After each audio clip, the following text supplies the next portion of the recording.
transcribed. From Hollywood, NBC brings you Hedda Hopper.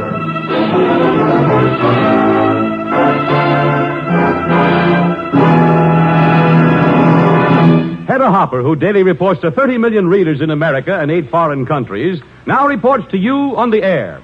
Here is Hedda Hopper's Hollywood, from the desk by the window, looking right down on Hollywood and Vine.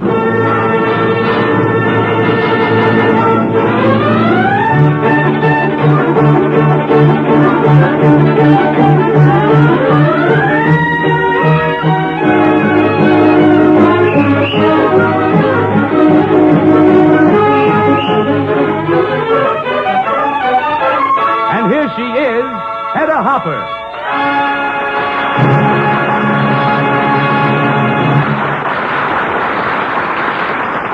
Hello, everybody. Look over my shoulder while I write my column. We'll have news about famous people here in Hollywood and elsewhere, and personal visits with Mike Romanoff, Alan Young, Vic Damone, and Burt Lancaster. Geraldine Fitzgerald and Stuart Sheftel expect their first child in June. They've been married 5 years.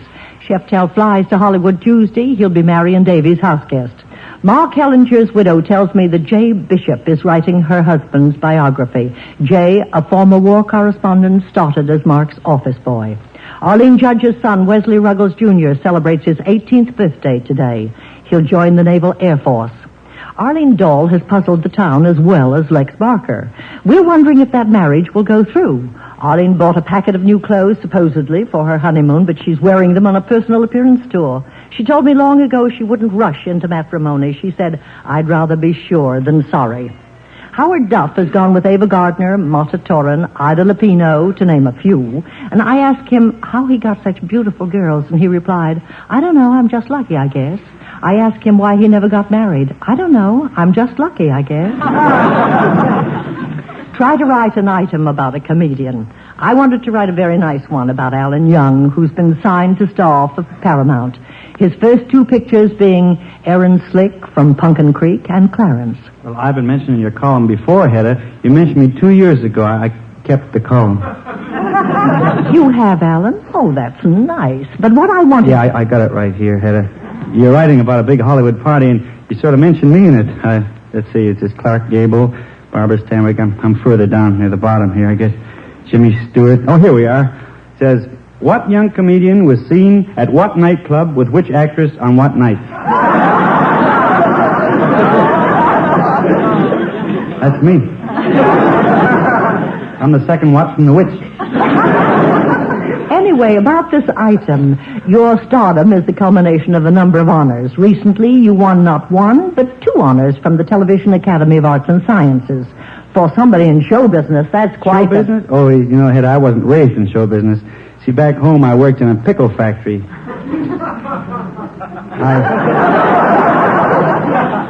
I had a paddle, and I was a pimento patter. Well, that's very interesting. But about those The pimento awards... patter has a very important job. See, they put the pimentos in the olives way down this end of the factory, and as the olive passes along the belt on the way to the bottle, sometimes the pimento would work loose and hang out a little bit.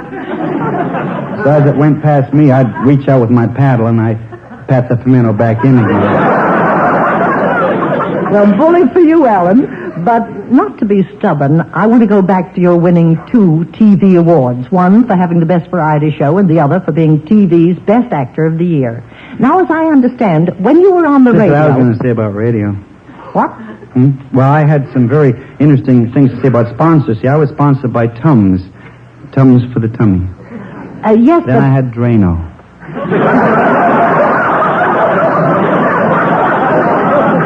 You know, some fellows had pretty names for sponsors, like Star Kiss Tuna, Liquid Lip Tone Lipstick. I had Drano. You have my deepest sympathy. But to get back to this item... One product used to have pretty names, Hedda, like Sweetheart Soap and Ivory Snowflakes and Sweet Air Household Deodorant. Today they got it all speeded up. They're calling them Mum, Tums, Vel, Prel. They're working on a new soap now, I understand, for 1951. It's faster than any of these. It's just called...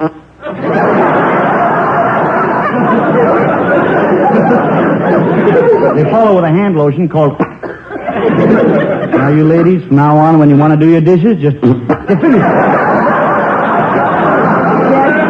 should write an item about a comedian. Now I'm finished, too. Goodbye, Alan Young. Goodbye.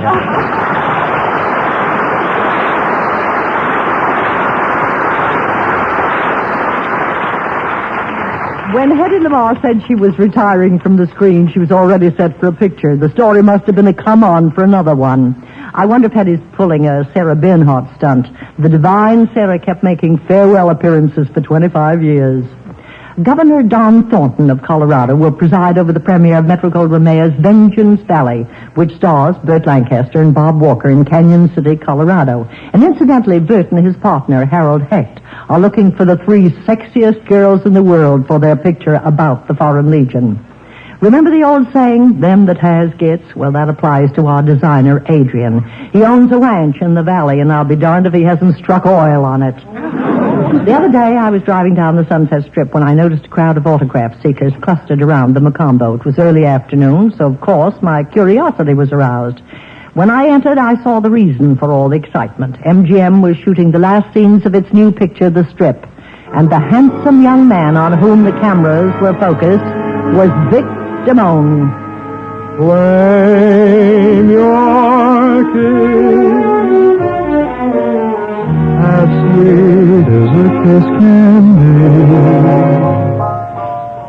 Blame all your charms, melt in my arms, but don't blame me.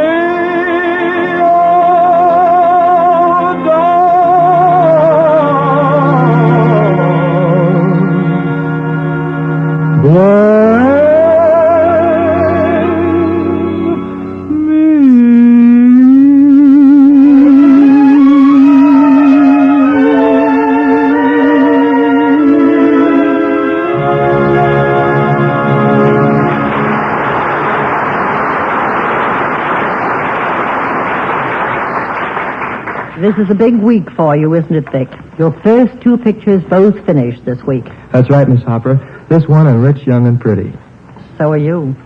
Now, take it easy.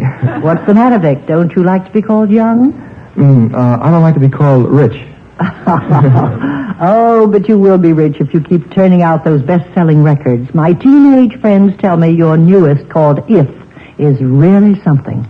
Come on, how about singing it for me now? For you, anything, Miss Hopper. If. If what? Well, that crack about Rich, Young, and Pretty. Oh, Vic, I was only kidding. But you are good-looking, and when you walked into it like that, what did you expect me to say? Well, I thought you might have mentioned it's in Technicolor. Sing, Vic, sing.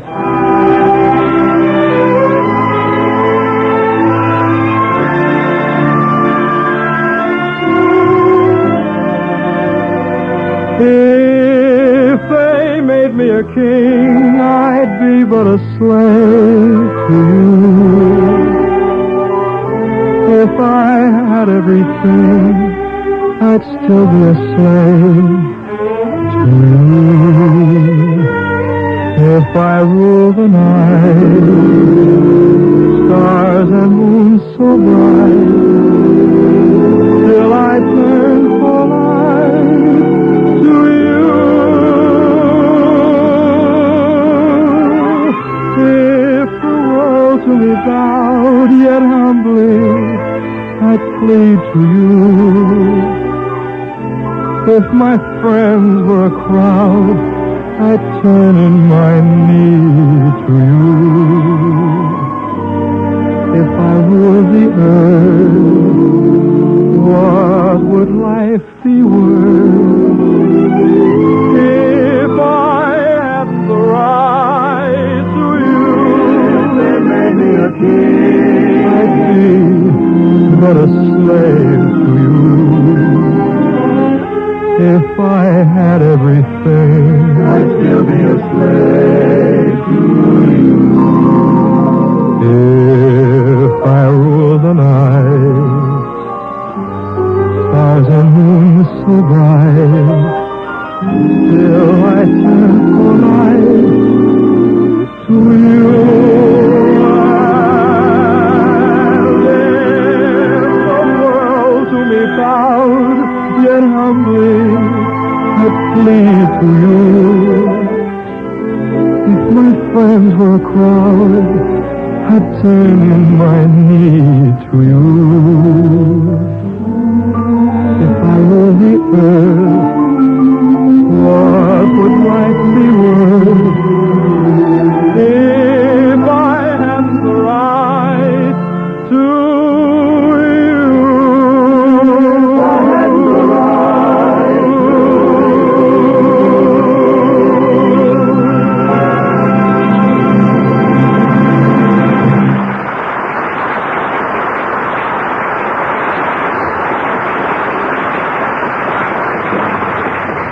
I don't blame them, and if I were 21, I'd be a slave to you, too.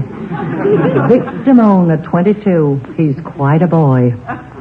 Frank Freeman, head of Paramount Studios, phoned to tell me the Darryl Zanuck's picture, I'd Climb the Highest Mountain, reflects great credit on our entire industry. That's the first time the head of a studio telephoned to praise a rival's picture.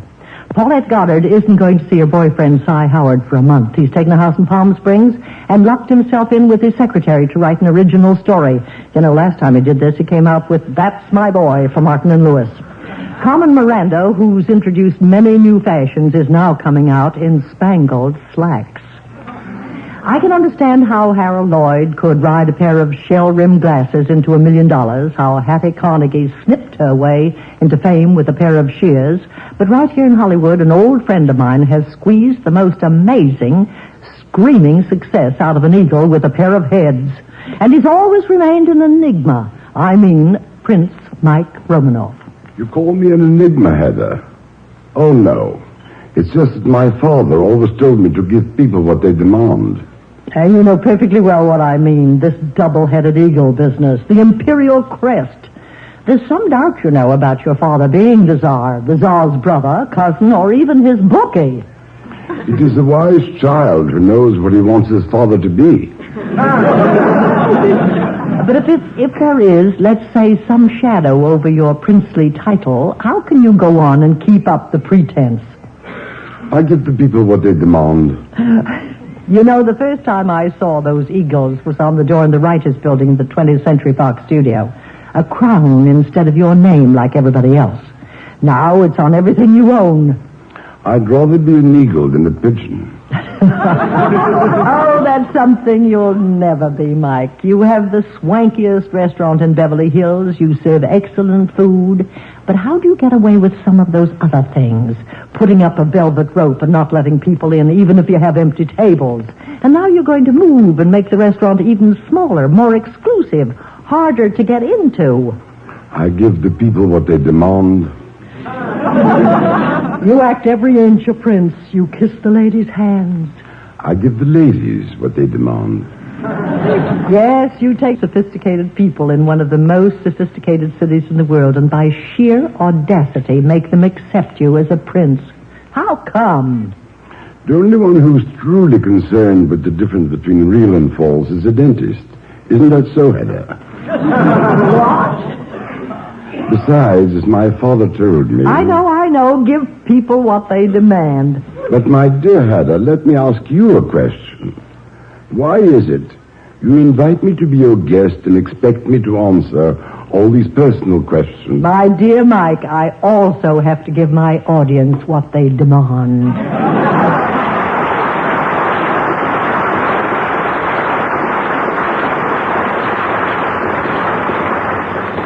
I tried my best, but I'm afraid Mike Romanoff will have to remain our enigma.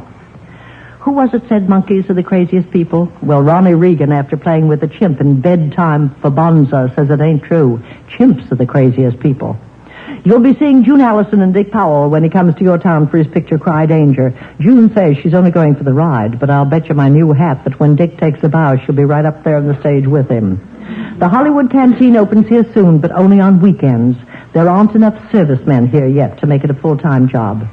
Over 25 years ago, Ernest Hemingway wrote a short story that's become an American classic, reprinted time and again. 5 years ago, it was expanded by Mark Hellinger into an outstanding movie. Well, there was a young man whose memorable performance in that Universal International movie lifted him right into stardom, Burt Lancaster. And tonight, Burt Lancaster will pay tribute to that fine picture and to the great story which started it all, to Hemingway's The Killers.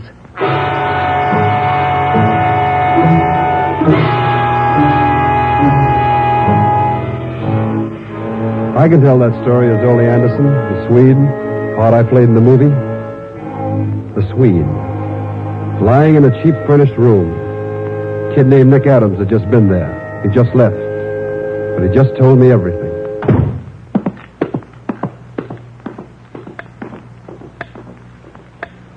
Yeah. Nick Adams had told me what had happened, what he'd seen. Sure, I wasn't there, but I could tell how it happened. Right from the beginning.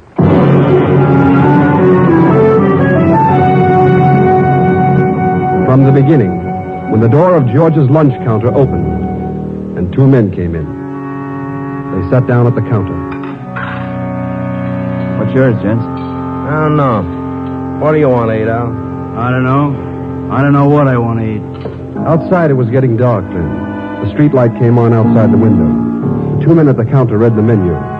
From the other end of the counter, Nick Adams watched them. He'd been talking to George when they came in. George owned the place.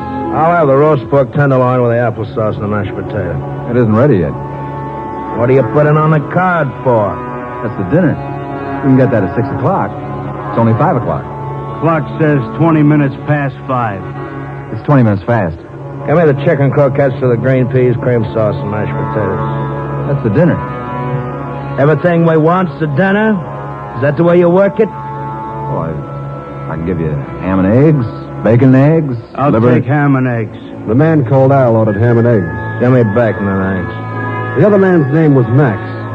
He was about the same size as Al. Their faces were different, but they were dressed like twins. Both wore overcoats too tight for them. They sat leaning forward, their elbows on the counter. This is a hot town. What do they call it? Summit? What do you do here nights? They eat the dinner. They all come here and eat the big dinner. That's right. So you think that's right? Sure. You're a pretty bright boy, aren't you? Sure. Well, you're not. Is he, Al? He's dumb. Hey, what's your name down there? Hey, you. Me? Adams. Nick Adams. Another bright boy. Ain't he a bright boy, Max? Town's full of bright boys. George got the food. He put the two platters, one of ham and eggs, the other of bacon and eggs, on the counter. He set down two side dishes of fried potatoes and closed the wicket into the kitchen. Both men ate with their gloves on. George watched them eat until they were finished. What's the bright boy's name down the counter? Nick Adams? Hey, bright boy. Go around on the other side of the counter with your boyfriend. What's the idea? There isn't any idea. Better go around, bright boy.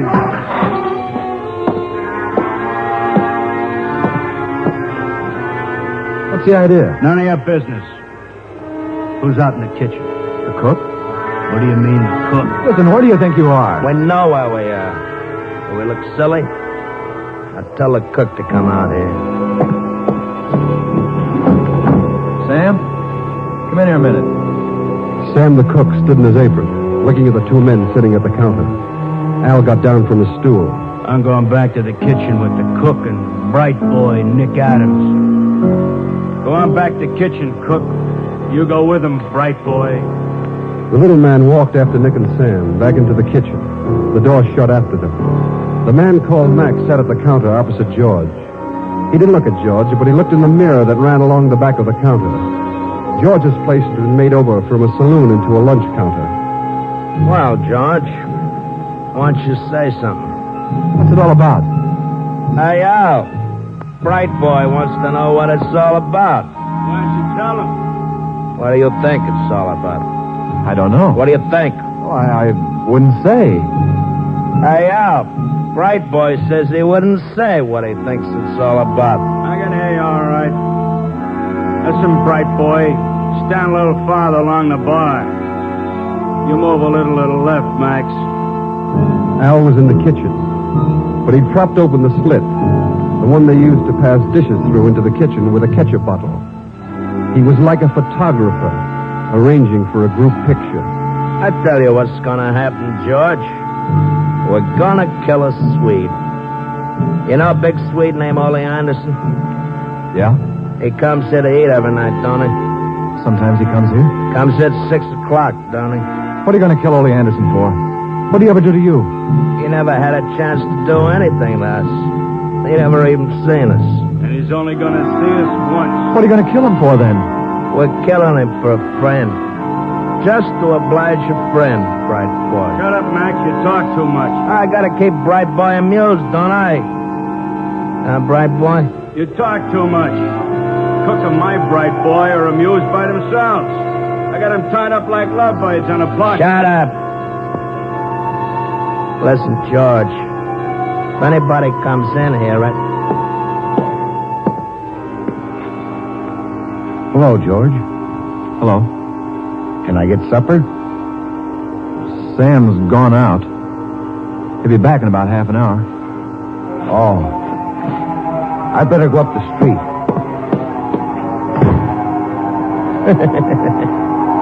That was nice, Bright Boy. You're a regular little gentleman. He knew I'd blow his head off. No, it ain't that. Bright Boy's nice. He's a nice boy. I like him. It's after 6. The Swede's not coming. We'll give him time, Bright Boy.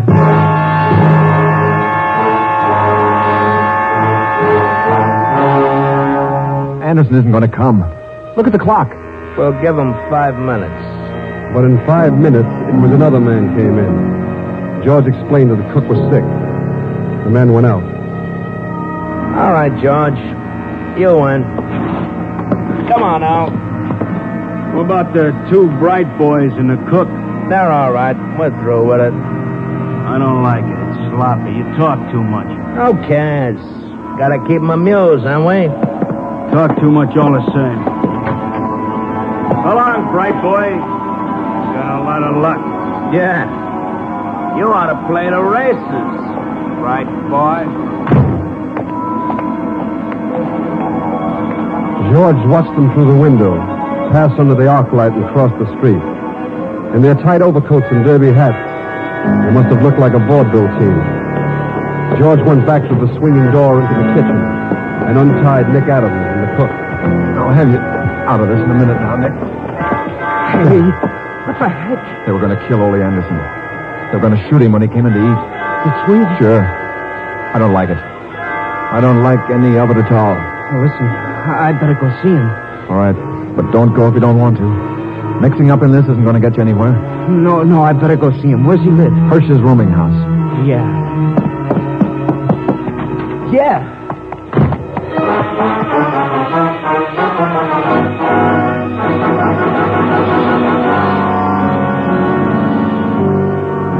I heard Nick ring the bell. The landlady let him in.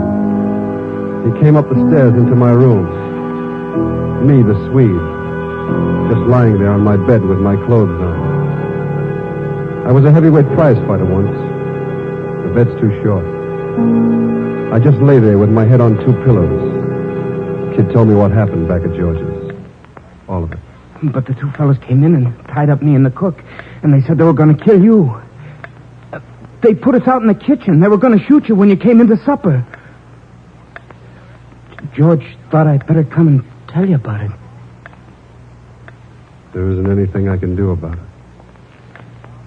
Don't you want me to go and see the police? No. That wouldn't do any good. Isn't there something I could do? There ain't anything to do. Maybe it was just a bluff. It ain't just a bluff. The only thing is, I just can't make up my mind to go out. I've been in here all day. Couldn't you get out of town? I'm through with all that running around. There ain't anything to do now. Couldn't you fix it up some way? No. I got in wrong. There ain't anything to do. After a while, I'll make up my mind to go out. I better go back and see George. So long. Thanks for coming around.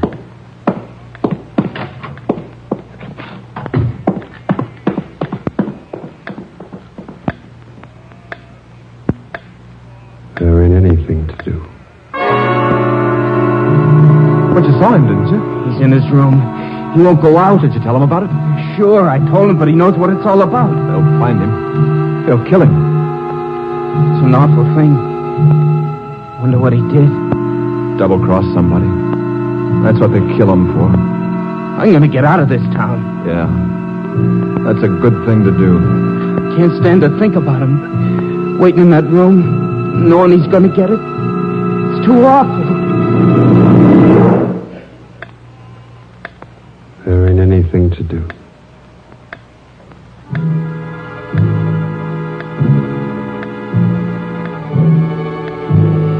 I got it wrong. When you get in wrong, there ain't anything to do. They'll find me. They're coming. But there ain't anything to do.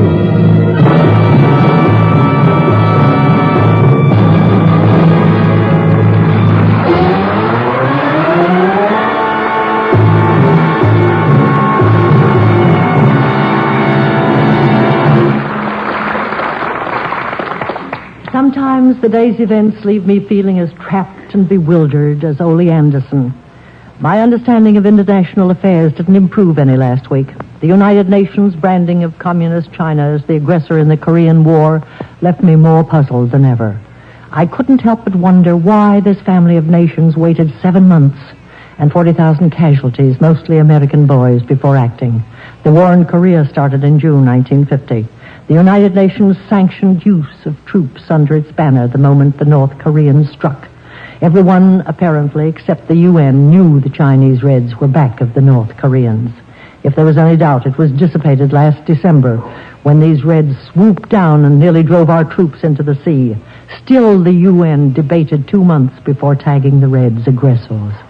I don't get it. And the Korean mess isn't the only international puzzle to me. What about the billions we poured into Europe since the Marshall Plan? Has it done this country any good? Is our aid appreciated? The commies booed General Ike Eisenhower in Paris and Rome. They still call us Uncle Shylock. For a nation which has no territorial ambitions, this doesn't sound right to me. We want nothing from any nation except its goodwill. We want no war. We're spending ourselves bankrupt trying to maintain peace. Yet we seem to be hated by many of the people receiving our aid. Can it be you cannot buy respect and goodwill with dollars? Can it be that deeds count more than cash in the final payoff? Well, it's something for the gentlemen in Washington to think about.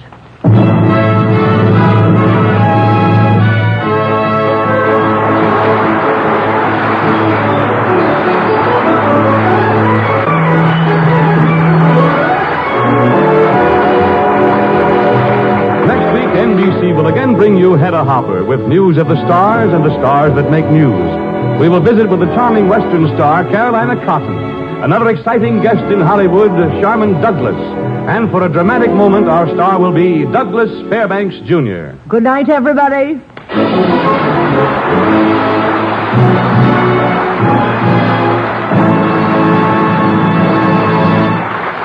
And make a date for next Sunday for Hedda Hopper's Hollywood. From the ringside seat, the desk by the window looking right down on Hollywood and Vine. 3 chimes mean good times on NBC. Theater Guild on the Air presents Come Back Little Sheba, starring Gary Cooper and Shirley Booth next. For drama of another kind, authentic drama from the plains of the West, hear Joel McCrea later when he stars in Tales of the Texas Rangers, modern-day stories of the nation's oldest police force. Theater Guild's next with Shirley Booth and Gary Cooper on NBC.